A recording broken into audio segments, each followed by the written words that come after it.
Bom dia, meus queridos irmãos da Igreja Presbiteriana da Cidade Nova. Nós estamos aqui para mais um momento de estudo bíblico no livro de Provérbios. E antes de nós lermos o texto do capítulo que vai servir para a nossa meditação, nosso estudo nessa manhã, eu queria fazer um reconhecimento e também uma indicação de uma Bíblia de estudo. Essa Bíblia que eu ganhei do pastor Cristino, da irmã Carlinda e da irmã Diana. Um presente extraordinariamente precioso que eu gostaria de recomendar para você. E eu estou fazendo a apresentação dessa Bíblia como uma indicação excelente para você que não tem uma Bíblia de estudo. Pode escolher essa, ou pode escolher também a Bíblia de Estudo de Genebra, que é outro material espetacular, excelente. E eu me servi dos comentários dessas duas Bíblias de estudo. Como a Bíblia de Genebra é mais conhecida e essa aqui é menos conhecida, eu gostaria de fazer referência a ela, porque vou mencioná-la nas lições que nós vamos compartilhar nesta manhã. Nós estamos estudando o capítulo 28 de Provérbios, que eu gostaria de ler com os irmãos, mais uma vez, para a nossa edificação. Diz assim: fogem os perversos sem que ninguém os persiga, mas o justo é intrépido como leão. Por causa da transgressão da terra, mudam-se frequentemente os príncipes, mas por um sábio e prudente se faz estável a sua ordem. O homem pobre que oprime os pobres é como chuva que a tudo arrasta e não deixa trigo. Os que desamparam a lei louvam o perverso, mas os que guardam a lei se indignam contra ele. Os homens maus não entendem o que é justo, mas os que buscam o Senhor entendem tudo. Melhor é o pobre que anda na sua integridade do que o perverso nos seus caminhos, ainda que seja rico. O que guarda a lei é filho prudente, mas o companheiro de libertinos envergonha a seu pai. O que aumenta os seus bens com juros e ganância, ajunta-os para o que se compadece do pobre. O que desvia os ouvidos de ouvir a lei até a sua oração é abominável. O que desvia os retos para o mau caminho, ele mesmo cairá na cova que fez, mas os íntegros herdarão o bem. O homem rico é sábio aos seus próprios olhos, mas o pobre que é sábio sabe sondá-lo. Quando triunfam os justos, há grande festividade. Quando, porém, sobem os perversos, os homens se escondem. O que encobre as suas transgressões jamais prosperará, mas o que as confessa e deixa alcançará misericórdia. Feliz o homem constante no temor de Deus, mas o que endurece o coração cairá no mal. Como o leão que ruge e urso que ataca, assim é o perverso que domina sobre um povo pobre. O príncipe falto de inteligência multiplica as opressões, mas o que aborrece a avareza viverá muitos anos. O homem carregado de sangue de outrem fugirá até a cova, ninguém o detenha. O que anda em integridade será salvo, mas o perverso em seus caminhos cairá logo. O que lavra a sua terra virá a fartar-se de pão, mas o que se ajunta a vadio se fartará de pobreza. O homem fiel será acumulado de bênçãos, mas o que se apressa a enriquecer não passará sem castigo.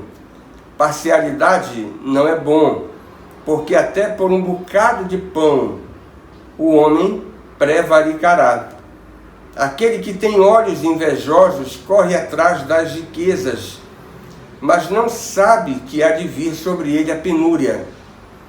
O que repreende ao homem achará depois mais favor do que aquele que lisonjeia com a língua. O que rouba a seu pai ou a sua mãe e diz, não é pecado, companheiro é do destruidor.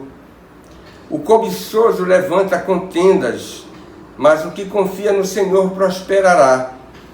O que confia no seu próprio coração é insensato, mas o que anda em sabedoria será salvo.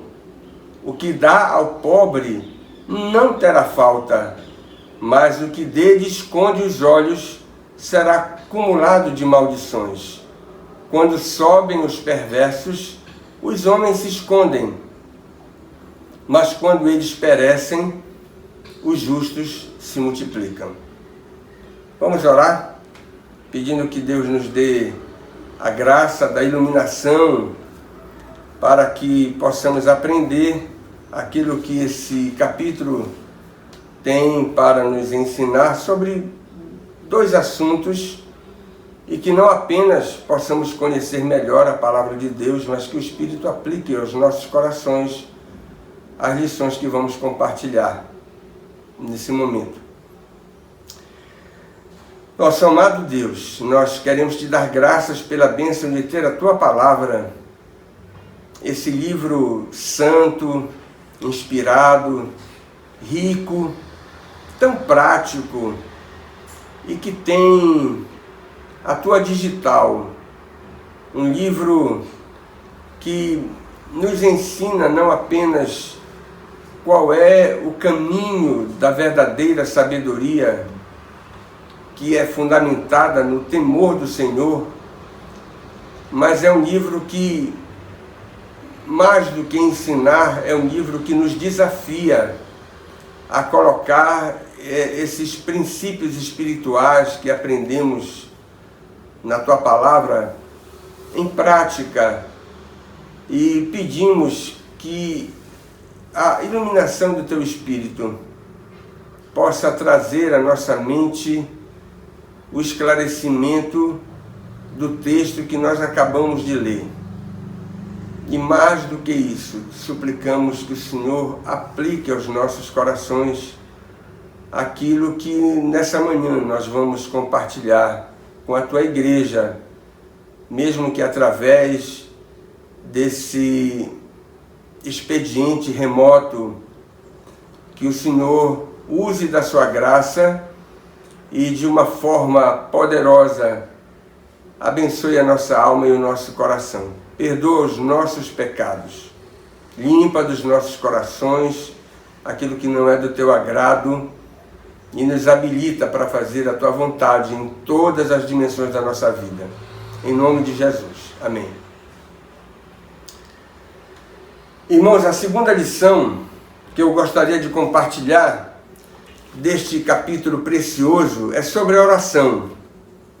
E nós aprendemos através de alguns versículos que aparecem sobre esse meio de graça o seguinte: a oração é um dos maiores privilégios espirituais, mas sem dúvida alguma é um dos maiores desafios que nós temos na vida cristã. Eu me lembro muito quando estudamos sobre a oração, sobre esse tema em vários domingos na nossa igreja, e eu fiz a seguinte observação, e o presbítero Josafá achou muito contundente a observação, é que orar é mais difícil do que pregar. Para nós termos uma ideia do quanto é desafiador a utilização desse meio de graça. E a Bíblia de Genebra, ela diz que este capítulo contém uma das mais pesadas concentrações de reflexões teológicas do que os capítulos anteriores do livro de Provérbios, nos apresentando ditos proverbiais, inspirados aqui, de uma profundidade que nós não somos capazes, como diz o Bispo Riley, de sondar de forma adequada e exaustiva. E parece lógico que num capítulo, ou nesses dois capítulos, 28 e 29, que são capítulos de uma profundidade impressionante, parece lógico que nós tenhamos o tema da oração aparecendo.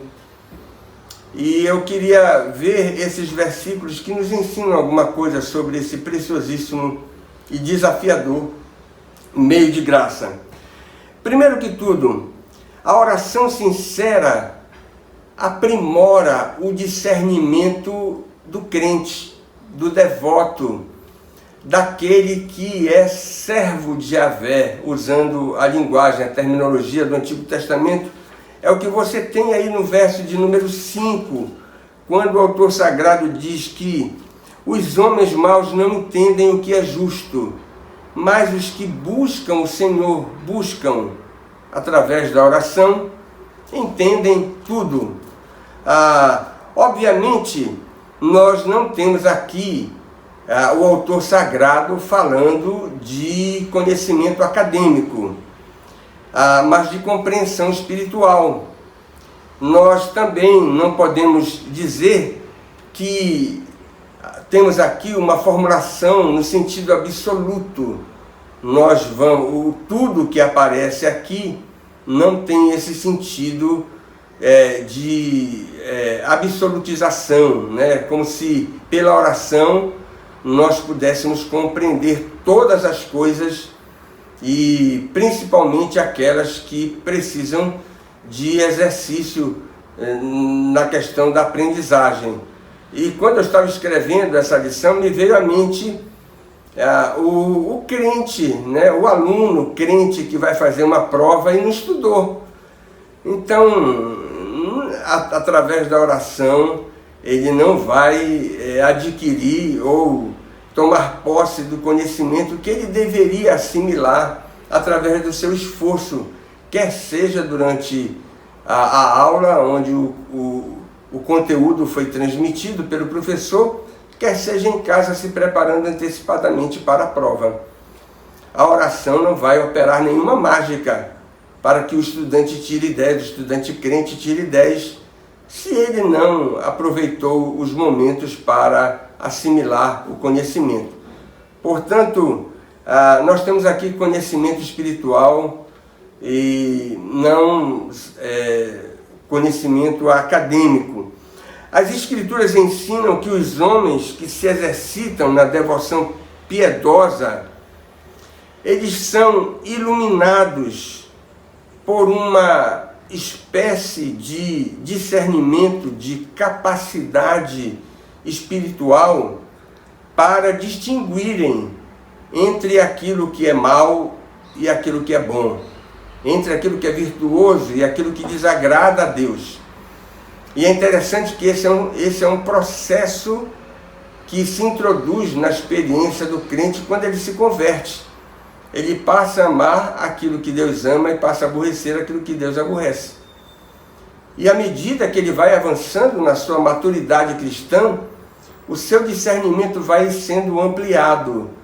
E não existe a possibilidade de nós termos o nosso discernimento ampliado sem a correta utilização dos meios de graça que Deus estabeleceu para o nosso próprio crescimento espiritual. Segundo, Deus despreza as orações de quem despreza a sua lei. É o que nós aprendemos aí do verso 9. E essa é a paráfrase que nós encontramos na Bíblia Viva sobre este versículo. Este conceito já apareceu no capítulo 15, no verso 8. Significa dizer o seguinte, que usar os meios de graça, e no caso aqui a oração, você pode aplicar isso a qualquer meio de graça, para tentar manipular o Senhor da aliança, é tão repulsivo, né? A oração do perverso é abominável diante do Senhor, que o adjetivo usado aqui é contundente. O adjetivo é abominável. Essa é uma prática radicalmente condenada em todas as Escrituras. Talvez você pergunte, então, por que nós não podemos ou não devemos usar mecanicamente os meios de graça de uma forma errada, tentando utilizá-los para uma espécie de manipulação espiritual? A resposta é simples, porque são os pagãos que agem assim. São aqueles que não conhecem a Deus, são aqueles adeptos das religiões que não têm nenhuma compatibilidade com a revelação bíblica, que procuram aplacar a ira dos seus deuses através dos seus sacrifícios e orações.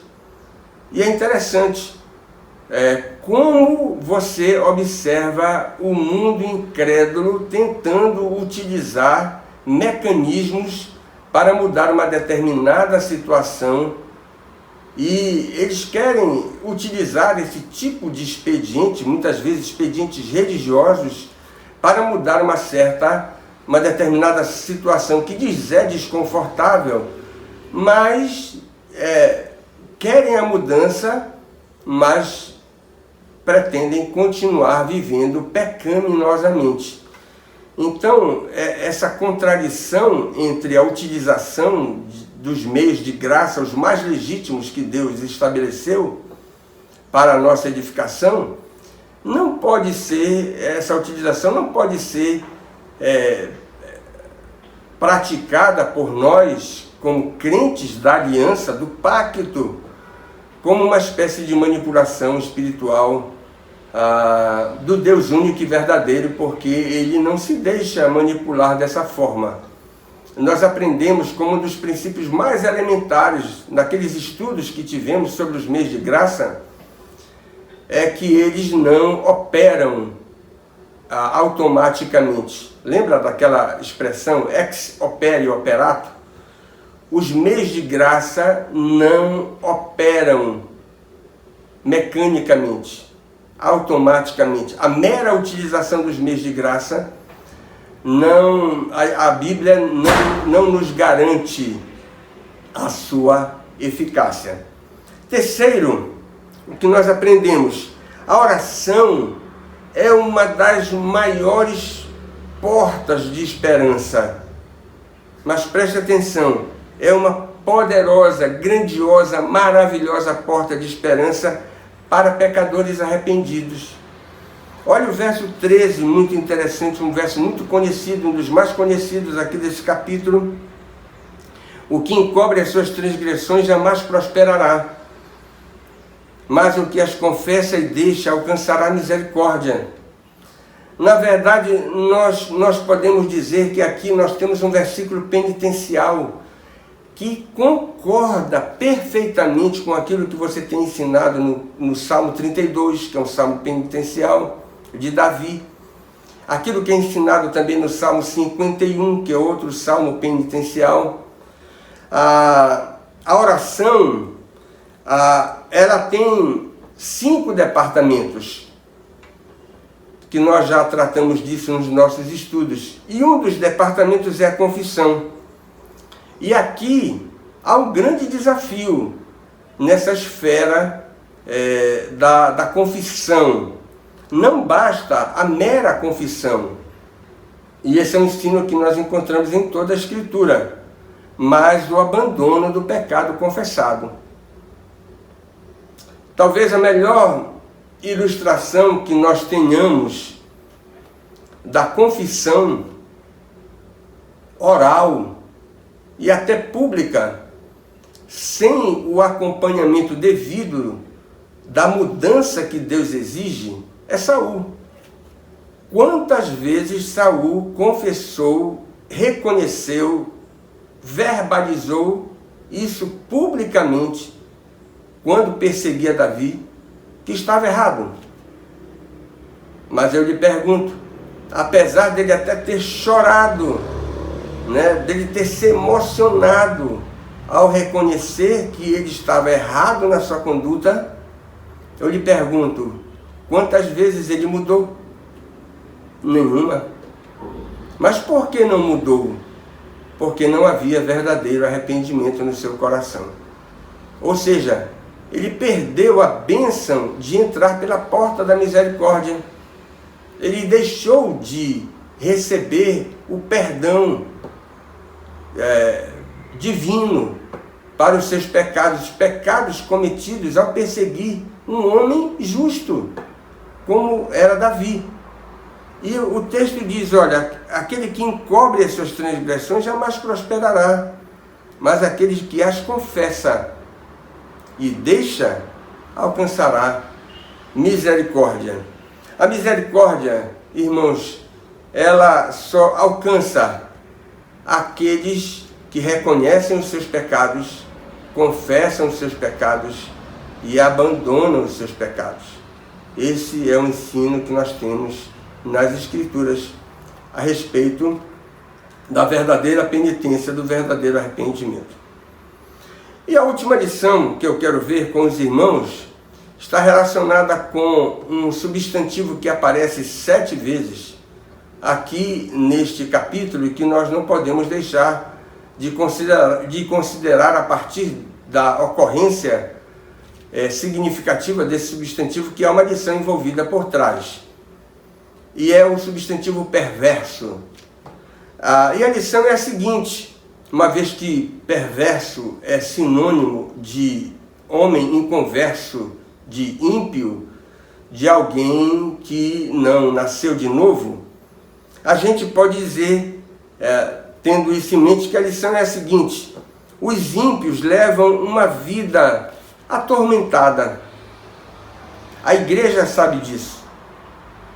E a sociedade sofre com isso. Essa é uma tentativa de sintetizar esses versículos que aparecem aqui neste capítulo. Olha lá, vou pedir para você conferir onde aparece o substantivo. No verso 1, no verso 4, no verso 6, no verso 12, no verso 15, no verso 18 e no verso 28. São muitas ocorrências. E é interessante, eu pesquisei no Dicionário Internacional de Teologia do Antigo Testamento o vocábulo, e o dicionário me ajudou muito a compreender o significado dessa palavra, a utilização que o Antigo Testamento faz desse vocábulo, e que é um vocábulo importante para designar aqueles que não têm relação de comunhão com o Deus único e verdadeiro. O substantivo perverso aparece nada menos do que 266 vezes no Antigo Testamento para indicar uma pessoa, alguém, um homem que não tem verdadeiro relacionamento com Deus. Aponta, portanto, para homens incrédulos, injustos, cruéis e sem integridade moral. É o que nós encontramos na leitura, no estudo dessa designação no Antigo Testamento e especialmente nos livros de sabedoria, onde nós temos 80 ocorrências desse vocábulo, das 266 que você tem no Antigo Testamento. Quais são as lições, então, envolvendo esses versículos? Primeira delas, os perversos são perseguidos pela culpa. Olha o verso de número 1, nos ensinando isso. O contraste do justo, que é intrépido como leão, destaca o valor da boa consciência. E essa é uma das mais extraordinárias graças que a conversão concede para os pecadores regenerados. O livramento do senso da culpa. E eu costumo dizer que um dos maiores verdugos da existência humana é o verdugo da culpa, porque o seu chicote é extraordinariamente afiado e dolorosas são as suas chicotadas.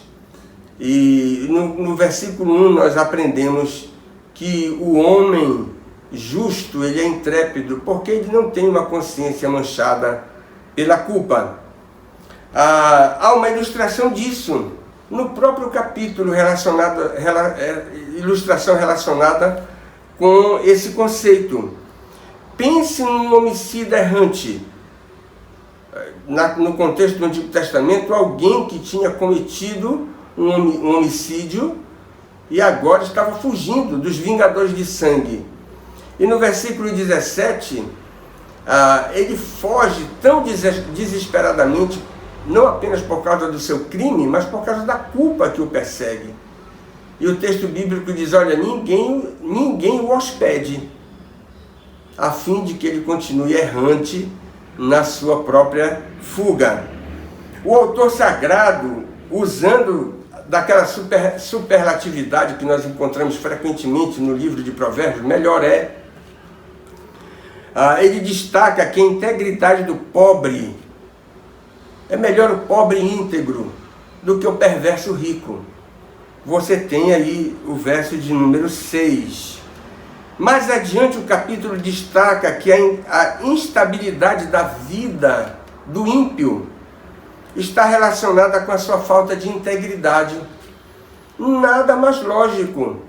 Uma vida onde não há integridade de caráter e de conduta, certamente será uma existência instável, insegura e certamente infeliz. A vida do ímpio é uma vida atormentada. Nós sabemos disso e não poderia ser diferente. O próprio profeta Isaías diz que para os perversos não há paz. Eles são como o mar agitado, onde não podem experimentar por causa da vida que levam e do caráter que possuem, não podem levar uma vida sossegada, porque até a própria consciência deles os persegue. Irmãos, a segunda lição está aí no verso 4.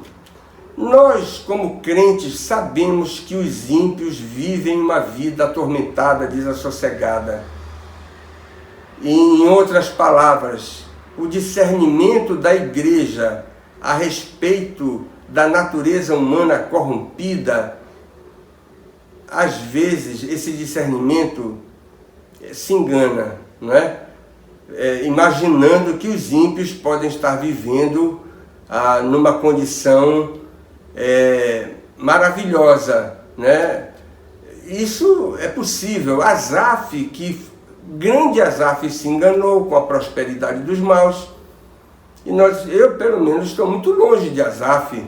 Eu posso me enganar também com o bem-estar aparente que talvez muitos ímpios possam manifestar. Mas aqui tem um versículo interessante que diz que a igreja, ou aqueles que são crentes, aqueles que estão com a sua mente dominada pelo ensino da lei, esses que estão afinados com a espiritualidade revelada, eles vão ter condições de identificar a vida atormentada, sofrida, culposa dos ímpios que vivem distantes de Deus. Portanto, os piedosos discernem o caráter e a conduta daqueles que são ímpios. Você tem aí no verso 4. Nem sempre é fácil, como eu já mencionei, mas a chave para ter essa capacidade, essa condição, se acha no próprio verbo, no próprio verso. O verso fala da lei, e aqui lei é mais do que os 10 mandamentos, inclui os 10 mandamentos, mas é mais do que isso. aponta para aquela cosmovisão deuteronomista. Preste atenção que o Pentateuco é muito interessante. Você tem o livro de Gênesis, sendo o livro que fala dos princípios e da aliança com os patriarcas. O Êxodo, você tem a saga do povo de Deus, a maior ilustração da salvação no Antigo Testamento. O Levítico é o manual de culto. Números é a agenda do deserto.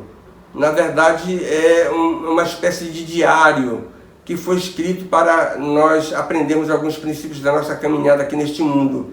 Mas Deuteronômio é o manual inspirado da espiritualidade autêntica. Não é sem razão que em todo o reavivamento do Antigo Testamento você tem um retorno a Deuteronômio. Porque em Deuteronômio você tem essa cosmovisão, você tem essa mentalidade da revelação da aliança, que ela é apresentada em todas as dimensões da nação da aliança, para que nós tenhamos uma visão correta da existência.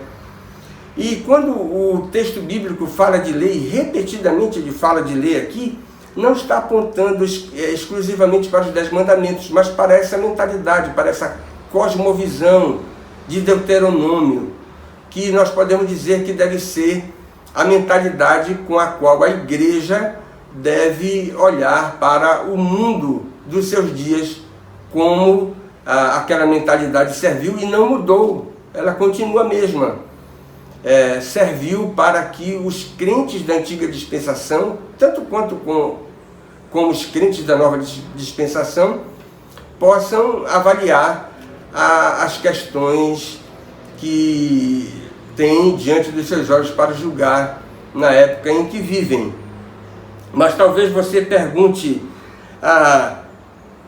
quais são as principais características dessa cosmovisão ou dessa mentalidade que deve caracterizar aqueles que são crentes, a fim de que eles possam identificar que os ímpios não estão vivendo num estado de bem-estar, mesmo que aparentemente possam demonstrar isso.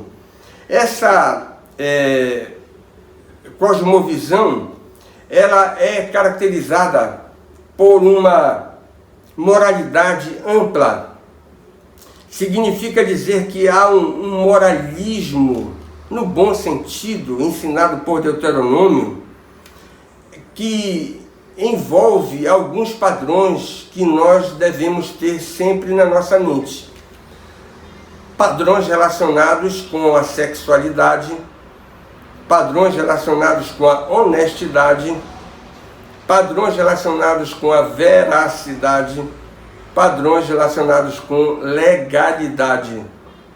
Preste atenção que, lamentavelmente, nós estamos vivendo nos nossos dias, eu até estou escrevendo um artigo sobre isso, nós estamos vivendo no meio do protestantismo evangélico contemporâneo, uma espécie de neomoralismo, que nada mais é do que uma moralidade parcial, porque ela se concentra especificamente nos pecados sexuais. Parece que a agenda da igreja, no sentido moral, só tem interesse em prostituição, aborto e ideologia de gênero. É claro que nós devemos ser contra essas ideias. Não temos nenhum compromisso em defender aborto, prostituição, seja fornicação, adultério, muito menos ideologia de gênero. Mas nós precisamos ser tão vigorosos ou termos um discurso tão contundente quando nós tratarmos de questões de honestidade, quando nós tratarmos de questão de veracidade. Hoje nós estamos vivendo a cultura das fake news. E os crentes estão, sem pedir perdão, a usarem fake news para defenderem as suas opiniões. Isso é uma absurdidade, né? E nós somos escravos, irmãos, da legalidade. Nós não somos subversivos. nós somos defensores das instituições. Nós não podemos defender a quebra das instituições. Deuteronômio não nos ensina isso. E muito menos o Novo Testamento. Nós não podemos, em nome da piedade cristã, atentar contra as instituições que Deus estabeleceu para que a boa convivência na nossa ordem social seja mantida.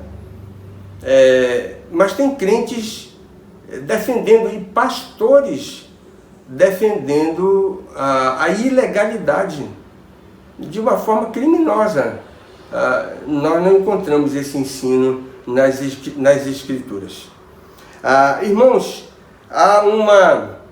aqueles que conservam essa mentalidade aliancista, aí eu vou perguntar para você: você é da igreja que defende a teologia do pacto? A igreja presbiteriana é aliancista. Então, se você é aliancista, você tem que ter um conceito de moralidade amplo, conforme nós encontramos no livro de Deuteronômio. Nós encontramos também espiritualidade autêntica, né? E encontramos no livro de Deuteronômio um conceito de justiça social verdadeiro, que deve também ser buscado por nós. E aqueles que conservam essa mentalidade conseguem ver a distinção que há entre o joio e o trigo, por causa dessa mentalidade. Há uma ilustração dessa realidade no verso 15. Como o leão que ruge e o urso que ataca, assim é o perverso que domina sobre um povo pobre. Essa é uma ilustração que você tem aqui dessa mentalidade que eu estou tentando transmitir. A conduta dos perversos é uma constante ameaça para os desfavorecidos, é o que diz o versículo. Tal como os animais ferozes da mata. E ele usa a figura envolvendo o leão que ruge e o urso que ataca. A terceira lição, o efeito do domínio dos ímpios no mundo é o sofrimento generalizado.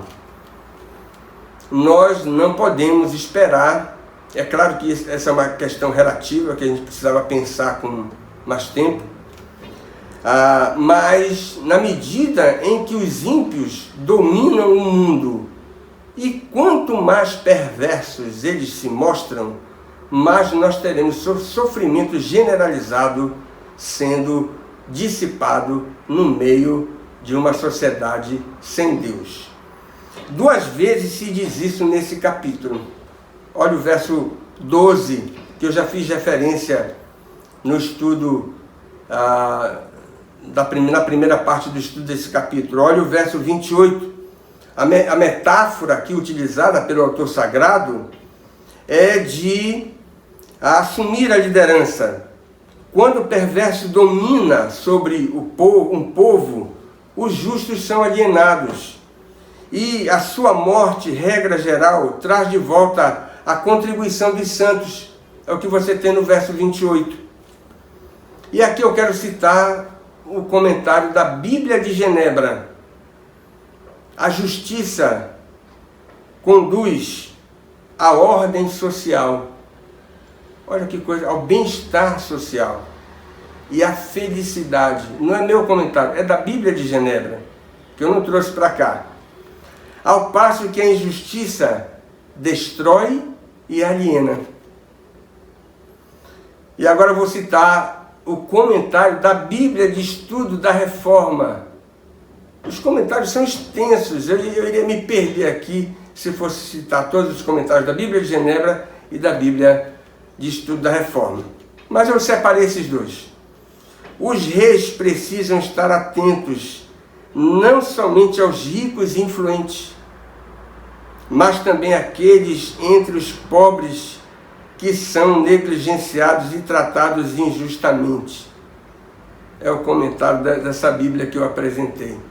Mas talvez você diga assim, bem, mas e o Hernandes Dias Lopes não diz nada no seu comentário? Como eu já citei muito o pastor Hernandes, Eu não vou chover no molhado, mas ele diz a mesma coisa, ele faz os mesmos comentários sobre este capítulo 28 e também sobre o capítulo 29. Sabe o que me veio à mente ao estudar esses capítulos? Eu fiquei pensando nos servos de Ezequias. Lembra no início do capítulo 25, quando ele diz que esses provérbios da época de Salomão foram trazidos à tona, foram reescritos, foram recuperados, o arquivo foi recuperado para ser incluído no livro de Provérbios.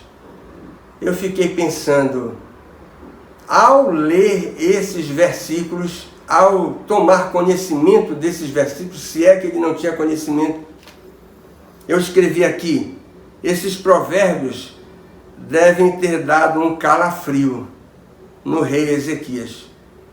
E a gente pode dizer com toda a razão. Eu fiquei até pensando numa maldade santa. Será que aqueles homens de Ezequias, que queriam ajudar aquele rei extraordinariamente piedoso, aqueles homens, ao recuperarem esses provérbios, não tinham primeiras intenções em dizer para o monarca: preste atenção, você não pode se distanciar dessa cosmovisão deuteronomista. Se você se desviar, você vai viver atormentado. Aqueles que são piedosos vão ver isso e a sociedade vai sofrer.